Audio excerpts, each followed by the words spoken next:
Hello and welcome to this session of History of Western and Indian Art. In today's session, we are going to discuss the module that is postmodern period in India. In today's session, we shall be discussing about what is postmodernism in the real sense, what does it mean in the Indian context, how did it begin here, and how can we place it in our art today. We have already discussed about what postmodernism meant in the Western world in our module before. The word postmodernism comes across in various facets, straying the readers and the speakers from its specific meaning. In the literal sense, postmodernism means the period which comes after modernism, specifically talking about the arts in Europe post-1960s. In India, postmodernism is more related to the period which is influenced by the new arts in West like installations, video art and multimedia rather than synchronizing with their own period. The period of modernism and postmodernism in India is a big question because the first thing that arrives to our minds is what exactly is modern for us? Is it what is modern for the West? Or do we have our own statement of modernism? In this session, thus, we will be discussing about what is postmodern in the real sense and do we need to follow it? Are we following it in the true way? When we speak of postmodernism, the readers are in an ambiguous position because the term is problematized by writing in different ways. Many times, the way in which postmodernism is spelled or written has specified meanings in its respective context. It's almost as if the written word itself becomes a visual, the written and the spoken both in a simulacrum, like all the postmodern concepts of art. The postmodernism perpetuates so many meanings, concepts that, like postmodern art, every individual in postmodernism today is tossed between what is real and hyperreal. The artist, like the spectator, are in a continuous dilemma about understanding whether they should be presenting reality, whether they should be presenting concepts, or they should be presenting themselves. The postmodern sometimes transcends the modern, sometimes overthrows it, and sometimes it takes the modern forward. Every time its face being different. It is thus difficult to maintain or describe postmodernism in a singular style and thus has to be looked at from sociological, psychological and historical viewpoints. Modernism in the real sense never ceases to continue even as the postmodern comes in and also ends. In such a position, when we are in a country that was colonized and is in a developing economy, it is difficult to determine what exactly happens in our art practices. The situation today becomes even more complicated as the artist is ruled neither by the public or the connoisseurs nor his own free will but through the likes and dislikes of the market. We have already seen that the great artists in history that are generally professed to be geniuses of their times are the ones who have acquired market success rather than the artists who have achieved something in their artistic qualities. More so over today, when the world is leading towards globalization, we see that economy rules every aspect of our lives. Whatever is considered to be ongoing and contemporary in the Western market, especially America, is considered to be the prominent trend of art in all other countries. Thus, the picture that comes forth to the public is pseudo, like a translucent film coating over all the reality, creating an hyperreality. Even the artist is confused today as to what he creates or what he should be creating. The Indian art market, like the basic Indian economy, has its strings in some other hands, with all the current scenario labeled and sealed off in an attractive package of globalization. In order that we study the current Indian art scenario, it is essential to take a brief look at the foundations of modernism in India so that we could discuss what postmodernism could be. In the beginning of modern art in India, which is around the 20th century, we see different currents taking place in different geographical areas of a nation. India then was under the rule of British, that is under the colonial rule, and was coming across European art from the middle of the 19th century. But that art which the Europeans brought to India cannot really be termed as the modern art, for it was not the modern art of their contemporary times, but it was rather the classical art that they wished to bring back to the colonized countries. What came across to us in the 19th century, thus as modern art, was the neoclassic academic realism of Europe. This came about more fervently through the coming in of British artists like Tilly Kettle, Zoffany, the Daniel brothers, and also the many artists from Indian soil who began following the British routes in order to acquire money. The modernism and academic realism was further thrust fervently across us through the establishment of art schools by the Britishers in cities like Madras, Calcutta and Bombay. The art thus termed as modern Indian art began in and around this time, which was a debate between academic realism and the ancient art of India. What today many critics in India call as the modern period of Indian art is the Bengal Revival School, which was also inspired by the nationalist ideas of those times and thus rejected the academic realism brought in by the Europeans. The Bengal school thus began relooking at the ancient styles in India like Ajanta, the miniatures, or for that matter the Japanese and Chinese paintings, which too were looked upon since they were part of the Oriental. The problematic part in art of India began here, because there remains a question whether can this art be really called as modern, and if so, why? The major modern artists put forth by the art historians are Raja Ravi Verma, Abhinandranath Tagore, Rabindranath Tagore, Gaganendra Nath, Nandalal Bose, Jamini Roy, Amruta Shergill, who practiced their own modernism in their respective ways. Art of Ravi Verma is that of academic European realism, which had ceased to be practiced by artists in the West and which at that time was witnessing most significant movements of their times, like Romanticism. Ravi Verma essentially adopted this style because not just because he fancied it, but because he realized that when he worked in this particular medium, it was commercially profitable as well as gave him high status in the eyes of the local patrons as well as the Britishers. The question which arises here is then that if Europe itself had rejected the neoclassical academic realism, why should we call the old portraiture style of the West adopted by Ravi Verma as modern art of India? The same question comes forth when we talk about the revivalist art of the Bengal school. Why should revival be called as modern? What is the concept of modern then? Revival because literally means reviving what was old. Bengal school, though brought out some few techniques of naturalism and watercolor painting, did not really create something extremely new, but tried to revive what was already happening in India in terms of philosophy. If we are following the concept of Western arts, this idea of revivalism anyways does not fit in. If one states that Indian art scene is different and has to be looked from different perspective, then what about the perspective of looking at the contemporary arts? Half of the Indian modern art is modern art of the West, where artists who came across Europeans and their ideologies took up to then contemporary art conditions prevalent in the West. Another type of modernism that we find in India along with Bengal revivalism is that of academic realism brought about by schools like Bombay, Madras and Calcutta.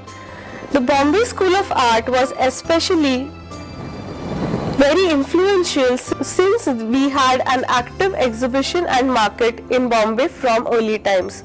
There were societies like the Bombay Art Society, the Art Society of India. These artists were not only popular but also commercially successful and thus became the face of new modern in India. Amrita Shergill, who was also considered to be foremost as a modern painter from India, is also in a questionable position. With regards to her great artistic qualities, there is a question whether how can we place her as the face of modern Indian art. Art that she produced here was not really of an Indian mind but rather of a Western mind who looked at India from the eyes of Europe. Although she was very fond of the subjects that she painted, the style that she was influenced by is obviously that of post-impressionist Gauguin. She took in the colors from Ajanta and many textiles, but at the same time, the ideas that she presented were like a European would have rather than an Indian. The various art movements in the West came across the way they did due to certain cultural-political conditions of the revolving society, whose applications in the completely different conditions like ours are unfit, making us parasitic, feeding on unwanted nutrition, growing enormously like cancer cells, over which one ceases to have solution or hold. We do find some art experiments, like the upcoming research, a few artists who have been able to make their own mark and create their own face to art. But yet, what they do is difficult to place in postmodern or modern. The question still remains whether the contemporary art in our country can be termed as postmodern. It is thus important to identify firstly the modern art in India in order to discuss further. The modernism in India begins in the early 20th century with the advent of Bengal school, and then the Bombay Progressive Artist Group, the Baroda School, and different movements like Shilpi Chakra, Group 1890, the Radicals, Chola Mandalam, and so on. These different groups of artists produced great artists in India who are the pioneers of what we called as modern today.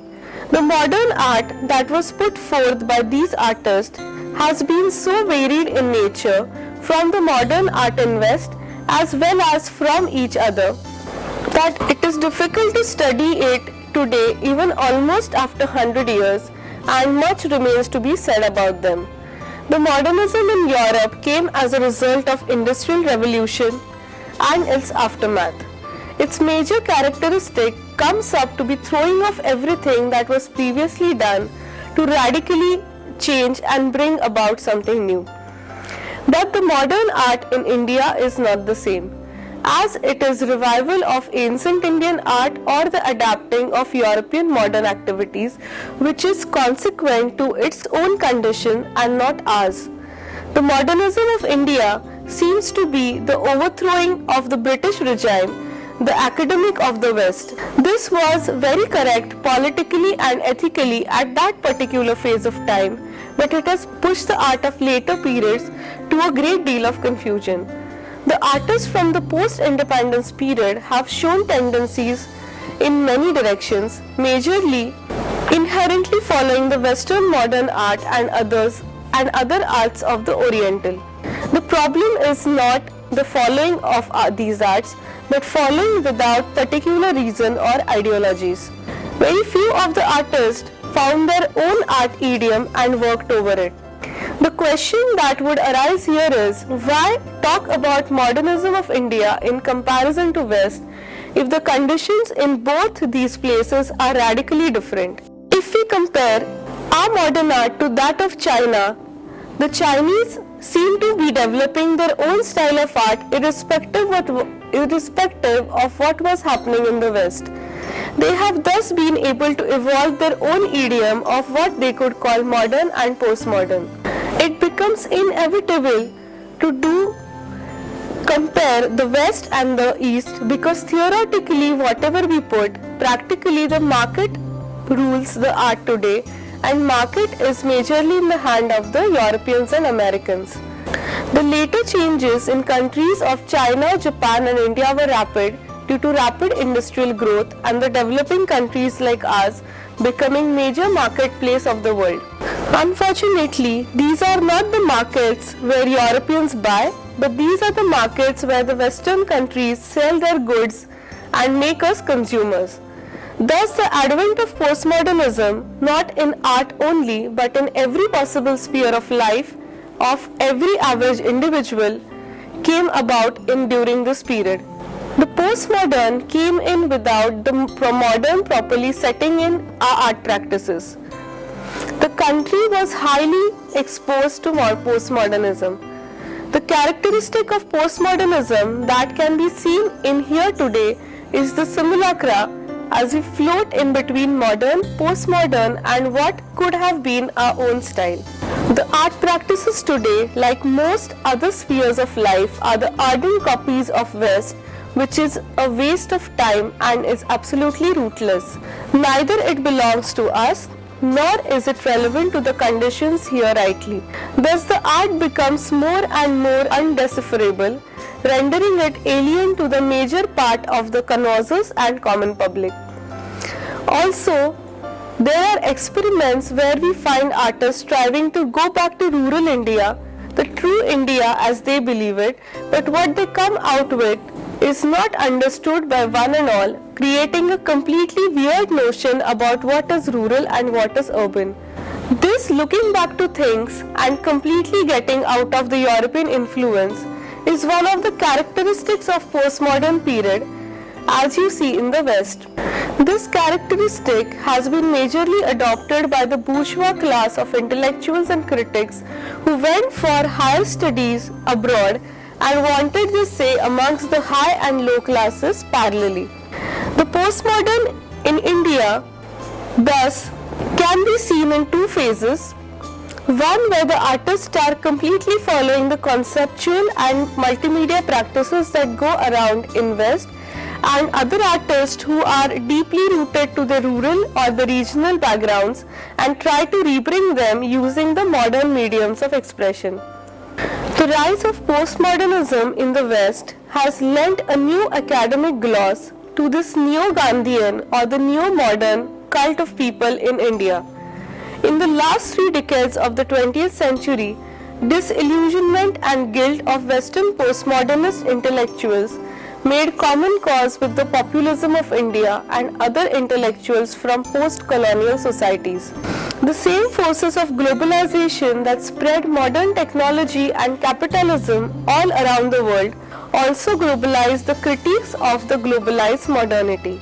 Increasing levels of migration brought intellectuals from the non-Western societies to major metropolitan universities in the West. The postmodern critiques already fashionable there seem to satisfy these intellectuals' nationalist and populist urges to resist the West and at the same time to affirm traditions of the West's victims lumped together in one big mass, without adequate consideration for the internal class and the cultural contradictions.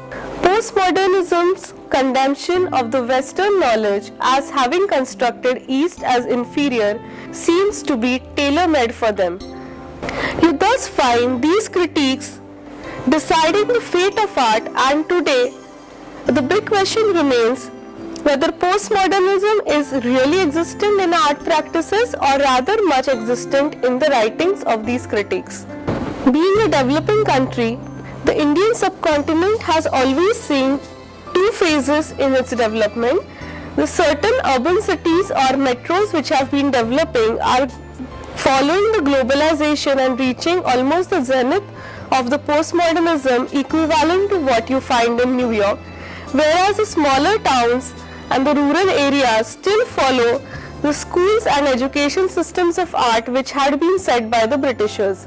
Bombay itself is in a very hypocritical situation where the art galleries display the works which adhere to the contemporary demands of the Biennales, galleries and the art fairs, whereas the art schools teach what was being taught in the early 19th century during the time Britishers established the school. Similar can be found in places like Calcutta, where you have two institutions like the Calcutta Government College and the Bengal School Shantiniketan Vishwabharati University, where in one place traditional Indian art is taught and in the other place the traditional European academicism is taught. After having a look at all these different scenarios, what exactly do you think is postmodernism in India? Like most modern Indian art, which was entirely different from the Western modern, the postmodern in India is not really that varied compared to the Western postmodernism, at least visually. It also takes a cue from the concepts of the West, which really complicates the matters in understanding what the artists are meaning to do, as they are superimposed to be made to suit the contemporary conditions here. What could be said as the characteristic of postmodern Indian is his understanding as a global being, along with his nationalist identities, also going back to his regional. You find more and more artists who today are working on the concepts of postmodernism, of bringing out the regional identities, as the more unique you stand, the more common you become. You thus find the artists from Kashmir working on the issues of Kashmir, the artists who come from Kerala working on the radical leftist, Calcutta artists too working on the ideas of communism, whereas artists who might have been brought up in the areas like those of coal mines working with the concept of coal mines. We also see artists indulging into a lot of local crafts, which has now become a new epitome of understanding cultures today. The difference, of course, is that while Western postmodernism could at least take hegemony of modern, mostly liberal ideas for granted, the post-colonial critics were condemning modernity even before it had a chance to take roots in our country. Whereas postmodernism in West could serve as an internal self-correction of excesses of capitalistic modernity, postmodernism in modernizing societies like India serves to kill the promise of modernity even before it has struck the roots. The artists thus are in the position of dilemma as to what to follow, because they are almost made to jump from one position to another. For example, in Calcutta, we have schools like the government school, which was developed by the Britishers parallelly with the Vishwabharati University, that is Shantiniketan. Both these schools follow completely different ideologies which are neither based on the postmodern practices which are followed in other parts of the country. The students thus are neither able to learn the modernism pushed in by the Europeans nor the revivalism learned for the Shantiniketan, and remain rooted through their own constructed circles. The postmodernism in India does not follow the modernism in India, but is globalized modernism. Thus, the link which modern postmodern possess here lacks in this situation. The modern or the postmodern both are conversant to public, even the artists through the words, that is the critiques. The theories of postmodern are literary, though postmodern initiates the visual arts. But here we have the interpretation of these theories in practical but not enough critique to explain. Thus the works are illegible to most, rendering them either to extreme high art or completely given. Here again we have the postmodern characteristic of hyperreality, but not created by the artist. Here the hyperreality through which the artist creates his own hyperworld. In order to understand postmodernism in terms of Indian subcontinent, we need to understand and clarify certain terms like subaltern, the colonized, the oriental, the feminist and the LGBT. These terms maybe are not really followed by the artist or understood by the public, but are the key ideas of postmodernism in India. The subaltern word comes literally from the subalternate people, The theory comes again from the Western minds, where they are talking about the people who are equally intellectual to other species but have been living in an alternate world which is not developed as the Western world itself is. The subalterns are the people thus who could be living in modern societies but do not accept it or do not get the chance to take equal education and participate in equal modern or contemporary ideologies. This term is ideally applied to the people of colonized countries whose minds have been so diverted with the rule of an alien nation that they lose their confidence and live in an alternated suburb areas. The word colonized again here becomes very prominent because the modernity, postmodernity and every aspect of the development of a country is more or less based on the idea of independence that we acquired after being colonized. Although today we are independent, we are in the literal sense dependent on most of the powerful countries of the world, since our economy, our thinking, our education was completely altered by a rule of an country which was pretty different culturally to our own. Thus, the people who are colonized either reciprocate to the ideas of another country or anything new that is coming in because they have already been burned by the problems created by superimposition of another culture, or they completely relate to them and try to ape them since they want to be as modern as the people who had the power to control them. We see both these tendencies very popularly coming into Indian art practices too, where the artists to some extent are aping the ideas of Western postmodernism without understanding what it really means, so that they stand on par with the global art market, whereas we find a genre of artists who are least bothered about what is going on in the art market and are happy to sustain their lives.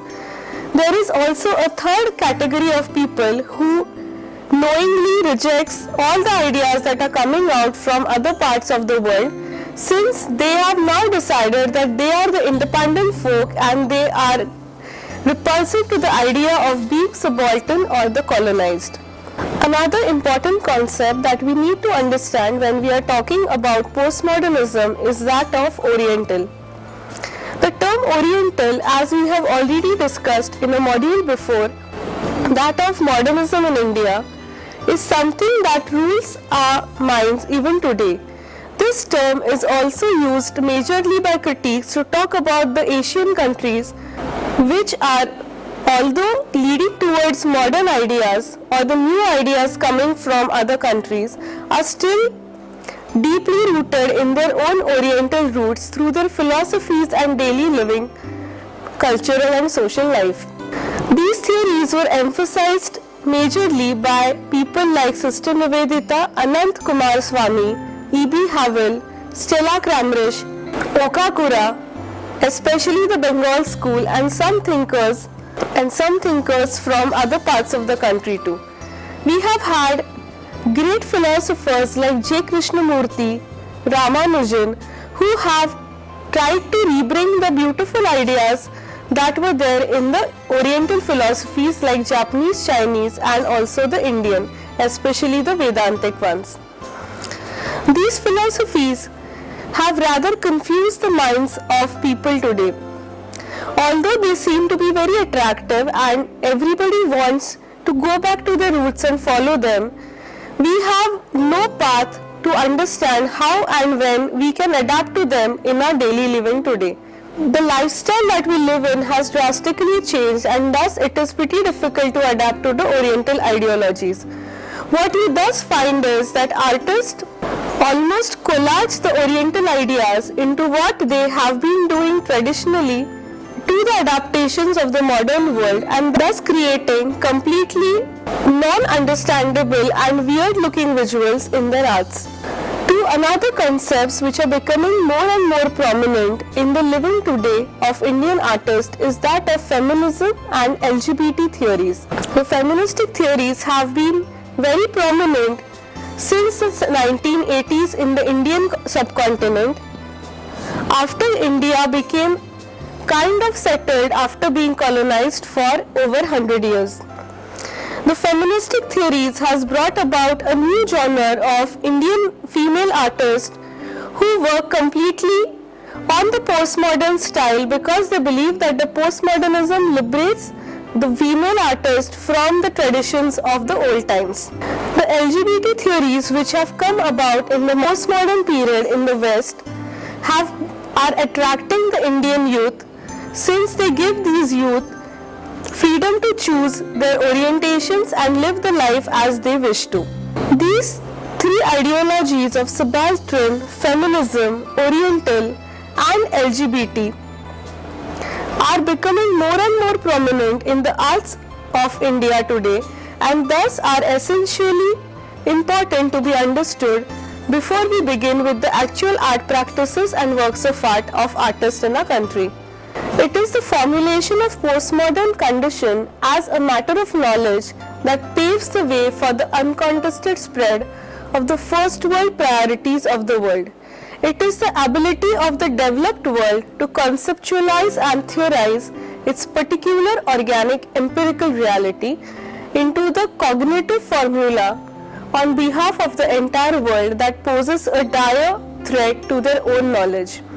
Epistemology elaborated in Metropolis either begins to speak of human condition over the world or assumes a virtual reality to be devoutly wished for by the rest of the world. Thus, theoretical need to take postmodernism seriously becomes an imperative part even in places where postmodernity is not lived reality.